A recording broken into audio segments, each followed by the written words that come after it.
मुख्तसर सी ज़िंदगी के अजीब से अफसाने हैं, यहाँ तीर भी चलाने हैं और परिंदे भी बचाने हैं। न्यूक्लियर एनर्जी के फील्ड में जैसे कि 2014 में हमारी इंस्टॉल्ड कैपेसिटी सिर्फ 4780 मेगावाट थी, जो कि 2024 में वो बढ़ के 8180 मेगावाट हो गई है। 10 साल में हमने डबल कर दिया है। इस क्लाइमेट चेंज से निपटने के लिए हमें एक लॉन्ग टर्म प्लानिंग करनी होगी।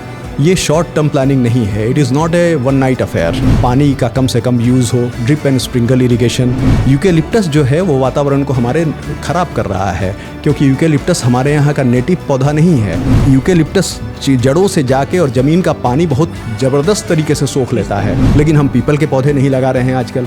नीम का पौधा पूरे वातावरण को शुद्ध करता है, लेकिन हम नीम के पौधे नहीं लगा रहे हैं। कि एको अहम द्वितीयो नास्ति, न भूतो न भविष्यति।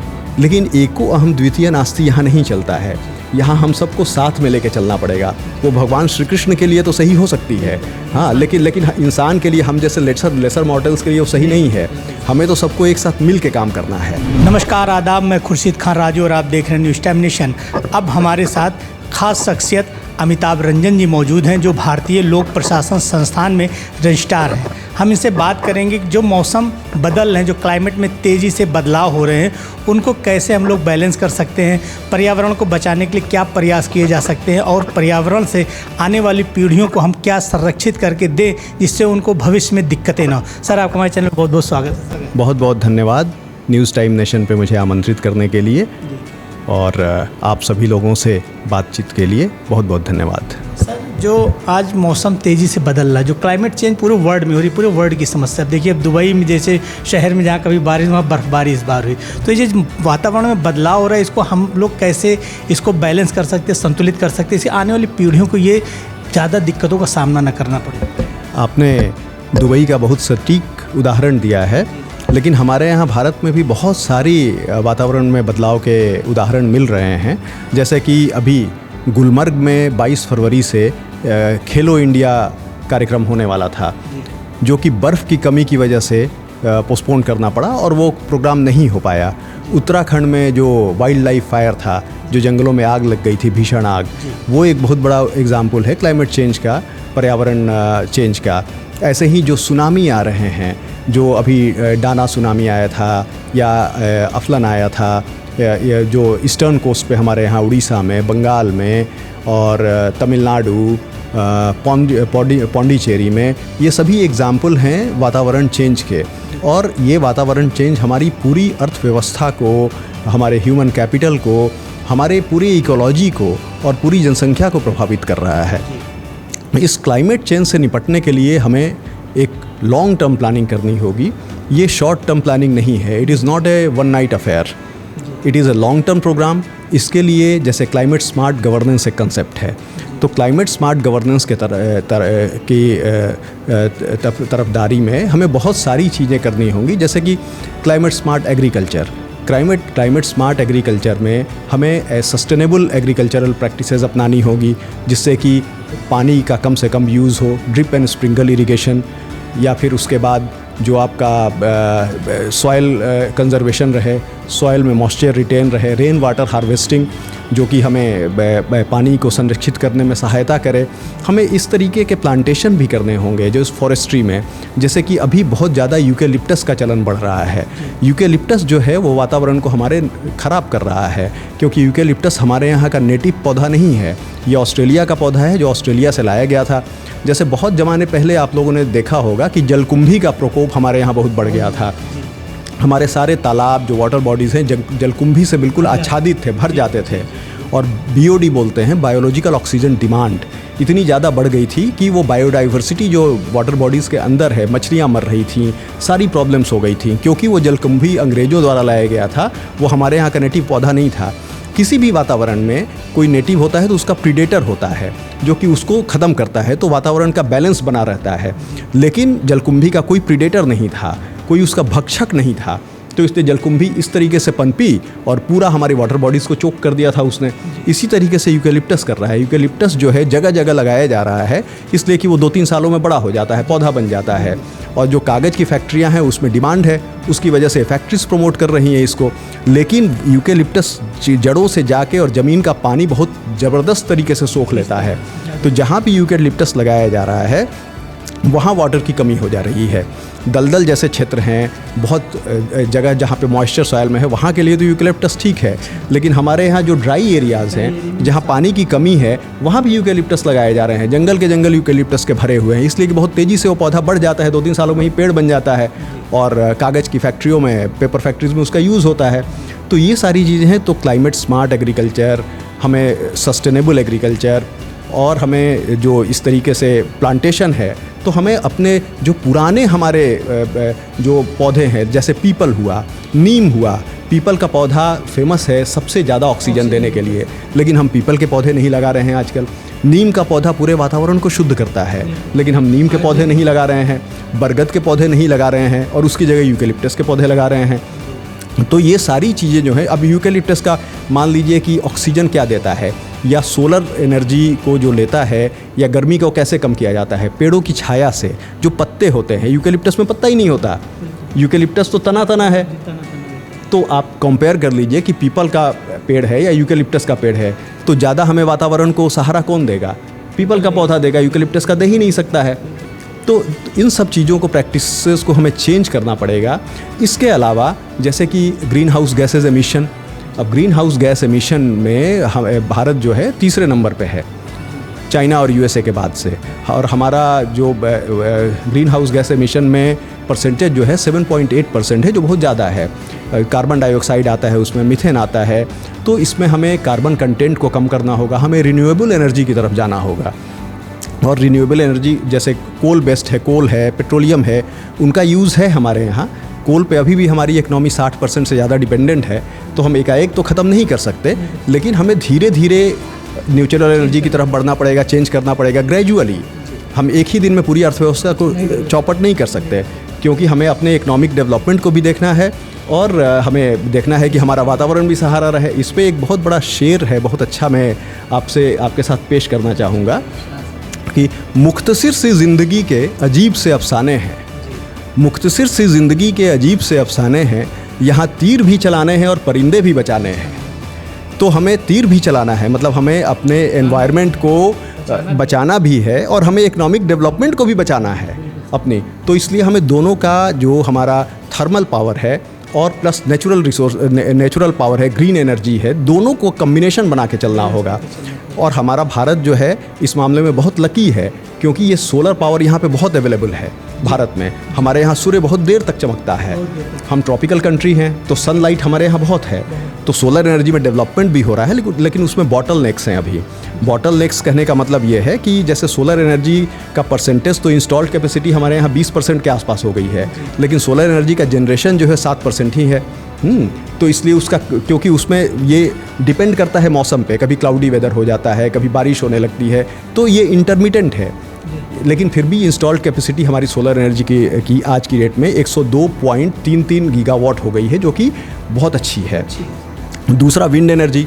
हमारे पास कोस्ट लाइन जो है इतना बड़ा है, 11,098 किलोमीटर का कोस्ट लाइन है हमारे यहाँ, जो कि विंडी है। यहाँ पे विंड एनर्जी बहुत अवेलेबल है, जैसे कि कोस्टल स्टेट्स हैं, जैसे कि तमिलनाडु का मुपंडल विंड पार्क है, या गुजरात में विंड पार्क सब डेवलप हो रहे हैं, राजस्थान में डेवलप हो रहे हैं। तो विंड एनर्जी की अवेलेबिलिटी हमारे यहाँ बहुत ज़्यादा है। और इंस्टॉल्ड कैपेसिटी आज की डेट में विंड एनर्जी की भी हमारे पास 48.57 गीगावाट्स है, तो जो भी बहुत अच्छी है। हाइड्रो इलेक्ट्रिसिटी जनरेशन भी हमारे यहाँ 52 गीगावाट्स की इंस्टॉल्ड कैपेसिटी है।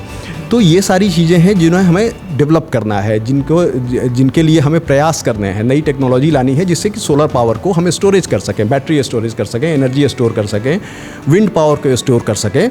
इसके अलावा जैसे कि आप जब आगे जाएंगे तो ये जो सोलर, विंड, हाइड्रो इलेक्ट्रिसिटी, ये सारी चीज़ें इंटरमिटेंट हैं।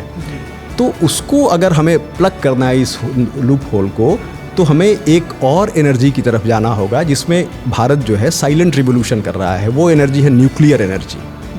न्यूक्लियर एनर्जी के फील्ड में जैसे कि 2014 में हमारी इंस्टॉल्ड कैपेसिटी सिर्फ 4,780 मेगावाट थी, जो कि 2024 में वो बढ़ के 8,180 मेगावाट हो गई है। 10 साल में हमने डबल कर दिया है। और हमारा लक्ष्य जो है कि 2031 तक जो विंड एनर्जी का लक्ष्य है हमारा, वो इसको डबल करने का है। मतलब कि जहाँ तक मेरा अनुमान है, हाँ, 22.45 गीगावाट्स, 22.45 गीगावाट्स करने का लक्ष्य है। और 2047 में जबकि भारत एक विकसित देश बनने की कल्पना कर रहा है, तो उस समय हमारा लक्ष्य है न्यूक्लियर एनर्जी बढ़ाने का 100 गीगावाट, 100 गीगावाट। और अभी इस बजट में हमारी वित्त मंत्री ने अनाउंसमेंट भी किया है न्यूक्लियर एनर्जी मिशन का, जो 20,000 करोड़ रुपए का न्यूक्लियर एनर्जी मिशन है, जिसमें कि स्मॉल मॉड्यूलर रिएक्टर्स लगाने की परिकल्पना है। कि जो बहुत बड़े बड़े मॉड्यूलर रिएक्टर्स लगाने में खर्च बहुत ज़्यादा होता है। एक बड़ा मॉड्यूलर रिएक्टर लगाने में $35 बिलियन का खर्च है, जो कि बहुत ज़्यादा है। और बहुत सारे उसके एनवायरमेंटल प्रॉब्लम्स भी हैं, इफ़ेक्ट भी हैं, कि कभी अगर चेरनोबिल जैसी दुर्घटना हो जाए या ये हो जाए, तो इसलिए स्मॉल मॉड्यूलर रिएक्टर का कंसेप्ट जो है नीति आयोग ने भी दिया है। और 2033 तक कम से कम 5 स्मॉल मॉड्यूलर रिएक्टर लगाने का लक्ष्य है हमारे इस बजट में, जो कि 20,000 करोड़ के न्यूक्लियर एनर्जी मिशन की घोषणा की गई है। तो न्यूक्लियर एनर्जी, दूसरा ग्रीन हाइड्रोजन, भारत ने नेशनल ग्रीन हाइड्रोजन मिशन का भी अनाउंसमेंट किया है, जो कि हमारा लक्ष्य है कि 5 million metric tons of green hydrogen every year produce करने का 2030 तक हमारा लक्ष्य है। और इसमें जैसे कि साइटेक है, strategic interventions for green hydrogen transition, तो इसके लिए भी 17,000 करोड़ से ज़्यादा की स्कीम बनाई गई है। और ग्रीन हाइड्रोजन मिशन के लिए तो टोटल 19,000 करोड़ से ज़्यादा की राशि अलॉट की गई है कि 5 सालों में इसका होगा 2030 तक। तो इस तरीके से हम इस तरीके से बढ़ रहे हैं, लेकिन साइमल्टेनियसली हमें काम करना पड़ेगा, क्योंकि हम देखिए हमारे पास कोल का भंडार है और अगले 20-30 साल तक coal is going to be our backbone of energy. तो हम इससे इनकार नहीं कर सकते। हमें ये मानना पड़ेगा कि ये फॉसिल फ्यूल्स जो हैं ये कल्प्रिट्स नहीं हैं। ये जो कार्बन डाइऑक्साइड एमिट करते हैं और ग्रीन हाउस गैसेज एमिट करते हैं, वो कल्प्रिट हैं। तो हमें इन सारी तकनीकियों को लाना पड़ेगा, टेक्नोलॉजिकल इंटरवेंशंस करने पड़ेंगे, जिससे जैसे कि carbon capture utilization and storage technology CCUS, जिससे कि कार्बन को एनवायरनमेंट में ट्रैप कर लिया जाता है और उसका तरह तरह से यूज़ किया जाता है। जैसे फ्लाई ऐश टेक्नोलॉजी है कि फ्लाई ऐश को ट्रैप करके, और उसके आजकल ब्रिक्स बन रहे हैं जो कि इंडस्ट्री सब अपार्टमेंट्स में लग रहे हैं, बिल्डिंग्स में लग रहे हैं। तो CC, हाँ यस, वेट भी हल्का है उसका, तो CCUS टेक्नोलॉजी है। ऐसे ही कार्बन सिक्वेस्ट्रेशन टेक्नोलॉजी है कि कार्बन को कैप्चर करके और उसको ज़मीन में बिल्कुल अंदर भेज देना कि वो ट्रैप नहीं कर पाए, रॉक्स में ट्रैप हो जाए। ऐसे ही मैं आपको बता दूं कि मैं IIT ISM धनबाद से पेट्रोलियम इंजीनियरिंग में बीटेक हूं। तो जैसे कि पेट्रोलियम में बात होती है एनहांस्ड ऑयल रिकवरी की, EOR की, तो उसमें वाटर का इंजेक्शन किया जाता है। लेकिन अभी इस टेक्नोलॉजी पे चर्चा चल रही है कि क्या हम वाटर की जगह कार्बन ट्रैप करें और कार्बन को इंजेक्ट कर दें, कार्बन डाइऑक्साइड को, और उसके प्रेशर से ऑयल का ये लिया जाए, प्रोडक्शन बढ़ाया जाए उसके प्रेशर से, कि पहले कार्बन डाइऑक्साइड को भेजा जाए और उसके प्रेशर से ऑयल बाहर निकल के आएगा। तो इन सब टेक्नोलॉजीज़ पे काम चल रहा है। तो हमें साइमल्टेनियसली हमें अपनी ग्रीन एंड क्लीन एनर्जी को डेवलप करना है, लेकिन साथ में हमें हमारा जो ट्रेडिशनल है कोल वगैरह, उन सब में भी रिफ़ाइन करना है कि कार्बन डाइऑक्साइड कंटेंट कम हो। अब जैसे ग्रीन हाउस गैसेज हैं, उसमें मिथेन भी है। तो मिथेन बहुत डेंजरस गैस है। It has been observe that over a period of 20 years methane is 80 times more dangerous than carbon dioxide. ये हमारे एनवायरनमेंट को ज़्यादा नुकसान पहुंचाता है।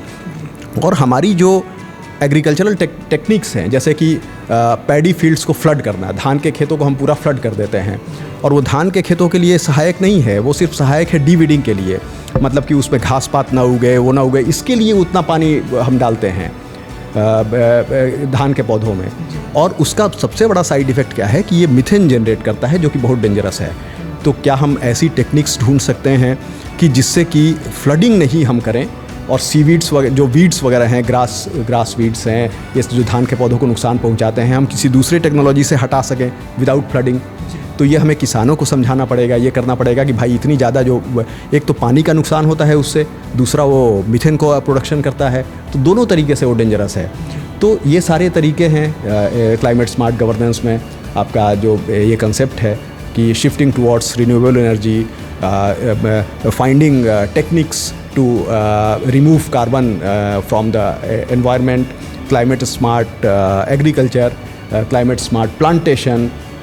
और इसमें सबसे ज़्यादा ज़रूरी है टीम बिल्डिंग और सबको एक साथ चलना, साथ लेके काम करना। जैसे कि एक श्लोक में कहना चाहूँगा कि एको अहम द्वितीयो नास्ति, न भूतो न भविष्यति। लेकिन एको अहम द्वितीय नास्ति यहाँ नहीं चलता है, यहाँ हम सबको साथ में लेके चलना पड़ेगा। वो भगवान श्री कृष्ण के लिए तो सही हो सकती है, हाँ, लेकिन इंसान के लिए, हम जैसे लेसर मॉडल्स के लिए वो सही नहीं है। हमें तो सबको एक साथ मिल के काम करना है, तो इसलिए सबको मिल के काम करना पड़ेगा, सबको कॉन्शियस होना पड़ेगा हमारे एनवायरनमेंट के लिए। क्योंकि सबसे बड़ी बात यह है कि ये जो नेचुरल रिसोर्सेज हैं जिनका हम एक्सप्लॉयटेशन कर रहे हैं, पानी का कर रहे हैं, सॉइल का कर रहे हैं, एनर्जी का कर रहे हैं, ये हमारा नहीं है। We are only the custodians of all this things, all this resources. ये हमारे बच्चों के लिए है, हमारे अगली पीढ़ियों के लिए है। अगर सारा हम ही एक्सप्लॉयट कर देंगे, सब खत्म कर देंगे, सब इन्वायरमेंटल डिग्रेडेशन कर देंगे, तो हमारे बच्चे क्या करेंगे, अगली पीढ़ियाँ क्या करेंगी? तो ये हमें सोचना होगा, हमें इस तरीके से काम करना पड़ेगा। ये थे हमारे साथ अमिताभ रंजन जी, जो रजिस्ट्रार इंडियन भारतीय लोक प्रशासन संस्थान के हैं। इन्होंने कितने ही खूबसूरती के साथ बताया कि जो इन्वायरमेंट है इसको बचाने के लिए किसी एक के प्रयास या एक की कोशिश की ज़रूरत नहीं है। जब सब लोग मिलकर इस पर सोचेंगे, इसके बारे में विचार करेंगे, तभी इसको हम बचा के संरक्षित करेंगे और ये हम अपने आने वाली पीढ़ियों को देंगे, क्योंकि पीढ़ियों के लिए भी हमें संरक्षित करना होगा। कैमरा पर्सन अरुण गौतम के साथ Khurshid Khan Raju, news time nation, Lucknow. Subscribe करें आपका अपना चैनल न्यूज़ टाइम नेशन और हर खबर सबसे पहले पाने के लिए बेल आइकॉन जरूर दबाएं। और हाँ, खबरें पसंद आ जाएं तो लाइक और शेयर करना ना भूलें।